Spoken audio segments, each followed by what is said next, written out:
À tous, bonsoir et bienvenue dans cette grande édition d'information sur la chaîne du 21e siècle dont voici les principales articulations. Suite au lancement d'une pétition pour la libération des détenus politiques par Thierno Mounenembo, une de nos équipes l'a rencontré ce mercredi pour connaître ses réelles motivations. Lancée la semaine dernière, la campagne de vaccination contre le coronavirus se déroule normalement dans le Nabaya. Les citoyens semblent accorder de l'attention à cette initiative. Sécurité routière, on en parle encore. La nuit dernière, un engin poids lourd a terminé sa course dans une concession au quartier Madina Dispensaire. Le bilan, c'est à suivre dans ce journal.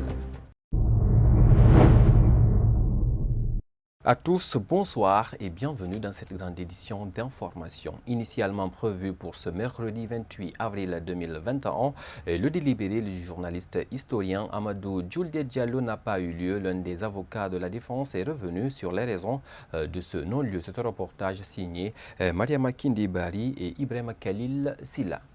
Prévu pour ce mercredi 28 avril 2021, le délibéré dans le procès du journaliste Amadou Djoulde Diallo n'a pas eu lieu. Suite au mot d'ordre de grève lancé par le collectif des avocats, explique Maître Alseni Aïssata Diallo.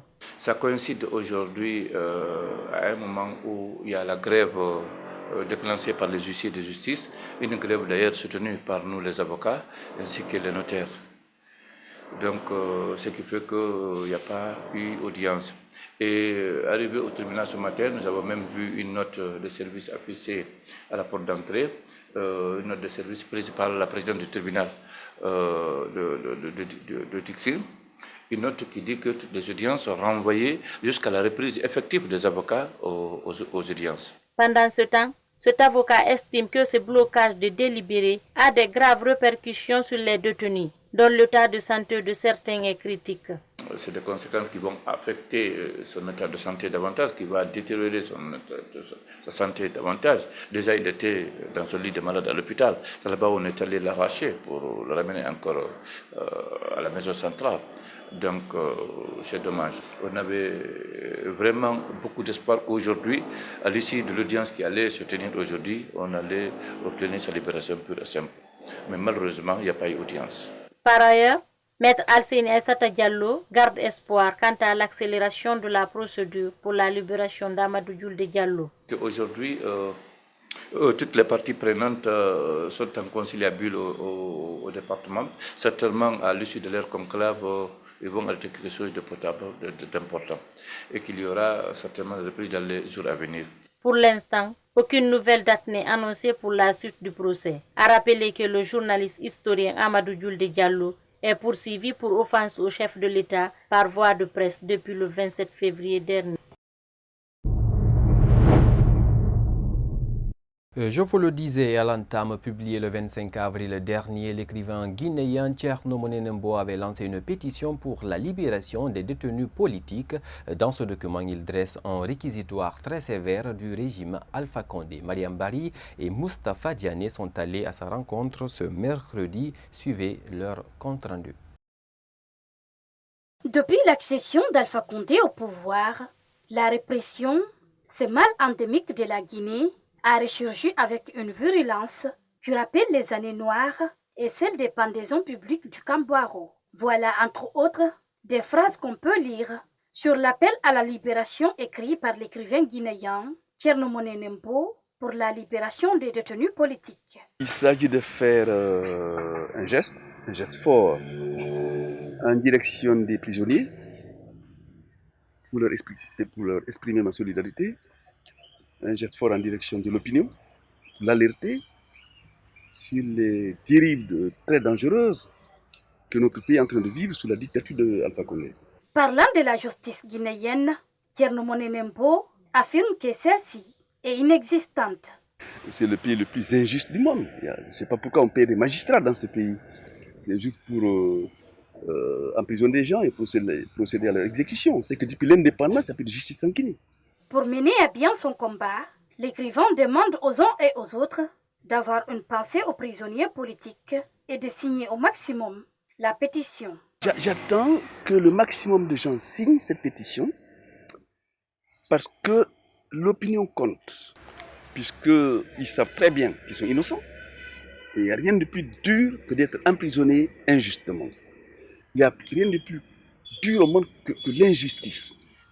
Or, la Guinée est par définition le pays même de l'injustice. Cette vague d'arrestations n'a épargné aucun quartier, aucune classe d'âge, aucune catégorie sociale. Voilà maintenant 6 mois que ces 400 personnes végètent à la maison centrale de Koronti sans jugement. On y trouve des hommes politiques, des journalistes, des cadres de haut niveau, mais aussi des anonymes, des familles entières parfois, peut-on également apprendre de cette pétition. On parle santé à présent dans ce journal. Dans le souci de rompre la chaîne de contamination de la Covid-19, l'Agence nationale de sécurité sanitaire ANSS a envoyé 72 064 doses de vaccins AstraZeneca et Sinopharm à Kankan. La campagne de vaccination lancée depuis la semaine dernière au centre de santé de Salamani, mais déjà les citoyens montrent un intérêt particulier à cette opération de vaccination. Abdoulaye Nkoyasila, depuis la capitale de la Haute-Guinée, nous signe ce reportage. La campagne de vaccination contre la Covid-19 a été lancée à Kankan depuis le vendredi dernier par les autorités sanitaires. Le centre de santé Salamani, situé au quartier du même nom, est l'un des sites choisis pour la vaccination. Chaque jour, des citoyens viennent prendre leur première dose d'AstraZeneca ou Sinopharm. Depuis le lancement le vendredi jusqu'à nos jours, chaque matin à partir de 7 heures, nous commençons, vous voyez combien de fois les vaccinateurs sont encombrés. Donc l'engouement est total, les gens ont compris. Donc chaque fois que nous sommes là, quelque temps après, vous voyez une grande personnalité, population qui viennent pour se faire vacciner. Donc il y a l'engouement. Dans ce centre de santé, les citoyens sont obligés de remplir quelques formulaires avant de prendre le vaccin, explique la chargée de la vaccination. Bon, lorsqu'ils viennent, ils doivent être sensibilisés d'abord pour la première fois. On a une fiche de consentement, on leur donne ça et on leur explique. Parce que c'est un vaccin qu'on ne donne pas sans que la personne ne s'engage pas. Si vraiment on sensibilise la personne et il accepte la vaccination, c'est à ce moment qu'on va l'enregistrer sur notre fiche d'enregistrement. Après avoir pris sa première dose de vaccin, ce citoyen de Kankan dit qu'il est venu de façon volontaire se faire vacciner. Il fait une invite à ses concitoyens. Je préfère prendre avant qu'ils ne viennent. C'est pourquoi je suis là. Je ne suis pas forcé, on ne m'a pas obligé. Je suis venu de moi-même prendre le vaccin. Parce que je sais, le gouvernement guinéen ne peut pas nous donner un médicament qui va nous tuer. Il donne le médicament pour nous sauver, pour nous mettre en bon état. Je suis content, très heureux, parce que je sais maintenant que j'ai anti-coronavirus dans mon corps. Et puis je suis content. Tout ce que je connais, je vais dire à tout le monde de venir. Parce que moi-même j'ai pris. Je serai obligé de dire, même mes familles vont venir prendre. La région de Kankan a bénéficié de 38 175 doses d'AstraZeneca et 33 889 doses de Sinopharm pour cette première étape. Les femmes enceintes, les personnes atteintes de diabète et d'hypertension sont exemptées de la vaccination. Vous l'avez sûrement constaté ces derniers temps, des revendications d'ordre social se font sentir un peu partout en Guinée, notamment à l'intérieur du pays, ce malgré le moisson de Ramadan. Inquiet de cette situation, un religieux invite les populations ce mercredi à préserver la paix. Bintou Souma et Ibrahima Khalil Silla étaient avec lui. Ces derniers temps, les remous sociaux sont constatés à plusieurs endroits du pays. Des manifestations qui parfois enregistrent des cas de mort et de blessés, cela même en ce mois saint de Ramadan. Une situation que déplore cet homme religieux. Je demanderai à la population d'accepter de s'unir. On n'a pas d'importance d'être en guerre et d'être en querelle, non plus d'être en haine. Parce que la haine nous envoie dans le noir. Et si nous réfléchissons, le temps passé, pendant qu'il y avait des grèves, tout le monde était vraiment dans le désespoir. Le plus souvent, les édifices publics ou autres biens privés font l'objet d'attaques par les manifestants. Sur ce point, Elhaj Mamadou Ribari sollicite un changement de mentalité. Allah subhanahu wa ta'ala, il dit « Inna Allah la yukhayyiru ma biqawmin hatta yukhayyiru ma bi anfusihim » Tant que vous ne changez pas votre comportement, vis-à-vis des gens avec lesquels vous vivez, vis-à-vis de vos responsables, c'est-à-dire de l'État, Allah ne changera pas de te donner un chef qui est à la hauteur de ton comportement. Il ne faut pas dire que non, ça c'est pour l'État, je dois faire de n'importe quoi. L'État c'est toi, l'État c'est moi. Les personnes qui nous gèrent aujourd'hui, ce sont nos parents, mais il faut qu'on change notre comportement. La population guinéenne, tout ensemble, décidons ensemble de changer la situation de notre pays. Malgré l'implication des religieux dans la résolution des conflits, la Guinée enregistre à plusieurs endroits de l'instabilité provoquée par diverses raisons. Ce religieux demande cependant à l'État d'anticiper les différentes crises. Je vous le disais à l'entame de cette édition, dans la nuit du mardi au mercredi 28 avril, un camion remorque a terminé sa course dans un domicile privé à Madina Dispensaire. Bilan 2 blessés et un véhicule de marque Toyota complètement endommagé. Et conséquence, l'on assiste à des embouteillages interminables sur ce trajet. C'est un constat fait par Alpha Oumar Diallo. C'est aux environs de 20 heures qu'un camion a percuté une voiture avant de terminer sa course dans le domicile d'un ancien ministre. Il n'y a pas eu de perte en vies humaines, mais les dégâts sont énormes, témoigne Mamadouba Kamara. C'était environ 19h30, 20h. Nous, on était là, assis à la terrasse. On a entendu les cris au dehors. Quittez, quittez, quittez, quittez, quittez. Maintenant, moi, je me suis déplacé. Les enfants qui étaient là, les tout petits qui mangeaient, sont allés vers moi. Après moi, je suis venu en courant pour voir ce qui se passe au dehors. D'un coup comme ça, là, j'ai entendu pang. J'ai vu un véhicule en l'air, plus de 5 mètres. Le véhicule maintenant est venu se renverser au dehors.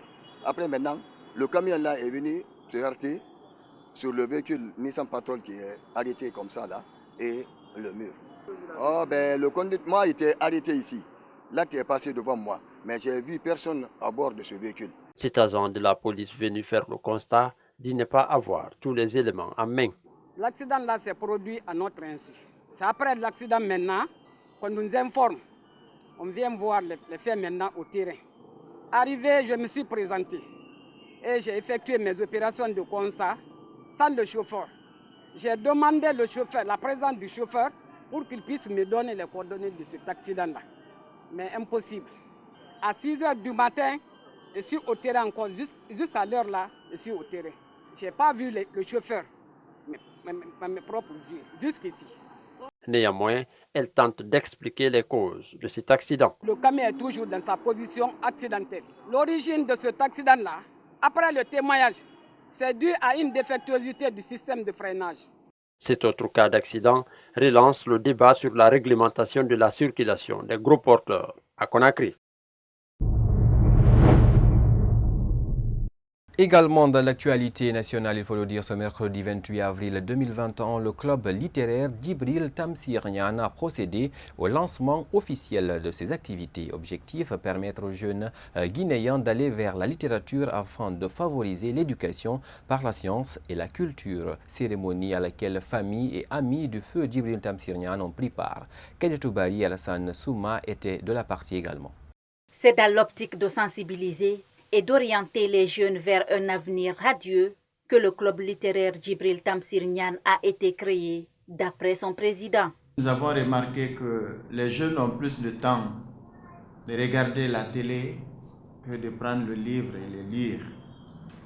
Donc nous avons initié un concours d'interprétation des œuvres littéraires qu'on appelle Zessiol.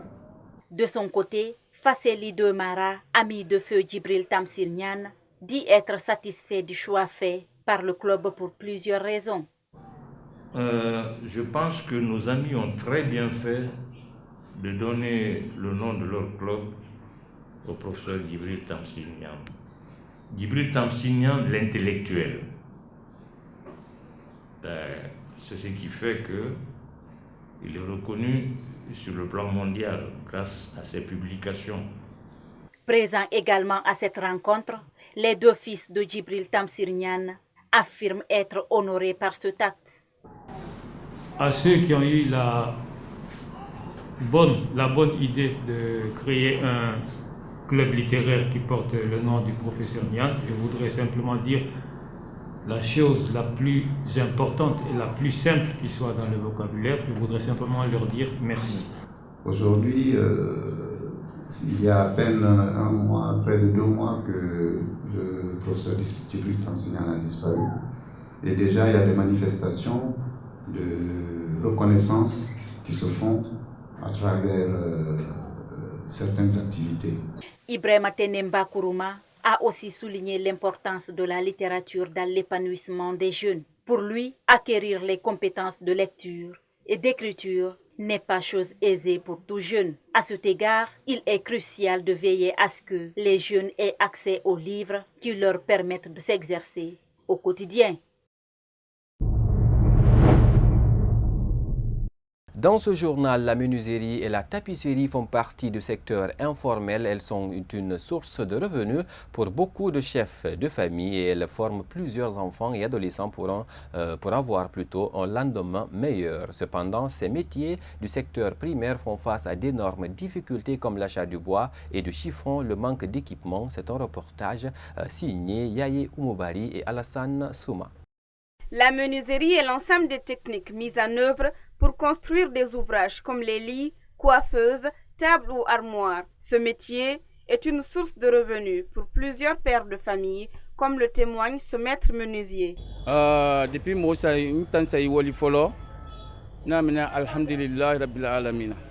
Depuis que j'ai commencé ce boulot, je peux vraiment remercier le bon Dieu.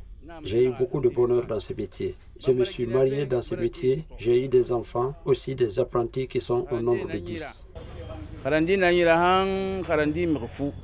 Cependant, ces travailleurs du bois font face à d'énormes difficultés, notamment celles liées à la vente. Nous faisons des meubles très jolis. Cependant, lorsque ces meubles restent sous le soleil et la pluie pendant une semaine, ça se détériore. Mais si nous sommes en collaboration avec l'État, nous nous fabriquons et ils rachètent. Cela va être très avantageux pour nous. Au regard de certains observateurs, l'État devrait soutenir le secteur informel car il constitue un levier pour la croissance économique du pays. Un petit mot de sport avant de nous quitter. Le retrait de Mamadou Antonio Souaré pour le prochain congrès de la FEGIFOOT fait couler encre et salive dans la cité. Sur les vraies raisons de cette décision brusque, un journaliste sportif a édifié la lanterne des fans du Cuiron. Mohamed Saliou Diallo et Alassane Souma nous en disent davantage. Le congrès électif de la Fédération guinéenne de football, prévu le 14 mai prochain, se fera sans Antonio Souaré, qui a voulu briguer un deuxième mandat. En ce début de semaine, il a retiré sa candidature après une mise en garde de la FIFA sur un risque de violation des statuts et règlements de la FEGIFOOT. Ce journaliste sportif revient sur les raisons. Antonio Souaré, président de la Fédération guinéenne de football, la même année président de la Ligue guinéenne de football professionnel. Il n'a pas démissionné au sein de la Ligue guinéenne de football professionnel directement. Il a accepté à ce qu'il soit élu président de la Fédération guinéenne de football. L'année 2015-2017, le même Antonio Souaré était président de la commission GR de la Fédération internationale de football. 4 postes que le Sir Antonio Souaré a occupés dans l'espace de 2 ans. Et ce sont les principes, ce sont les fautes, les erreurs qui sont sanctionnées par la Fédération internationale de football association. Le retrait de la candidature d'Antonio Souaré ne sera sans conséquence. Abdul Karim Bangoura alias Akabe a aussi décidé de se retirer pour le poste de vice-présidence. Les membres statutaires, à l'issue d'une réunion de ce lundi, ont fait une proposition de prolongement de la date du congrès prévu le 14 pour le 19 mai prochain. Ibrahima Sour Sissé explique.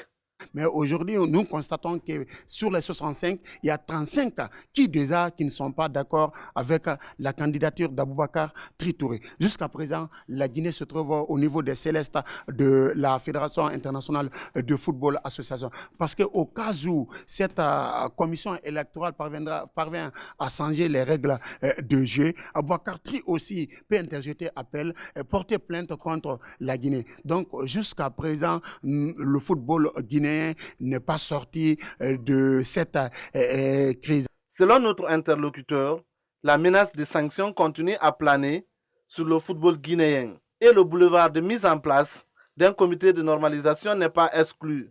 Pour l'instant, les yeux restent rivés vers la commission électorale pour trancher. Mesdames et messieurs, fini ce journal qui a été réalisé pour vous grâce à l'ensemble des équipes et de la technique de la rédaction de Star 21 TV à tous. Merci de l'avoir suivi. Notre pensée au journaliste et historien Amadou Djoulté Diallo, incarcéré depuis près de 2 mois maintenant du côté de la maison centrale de Conakry. Excellent Ramadan à tous. Au revoir.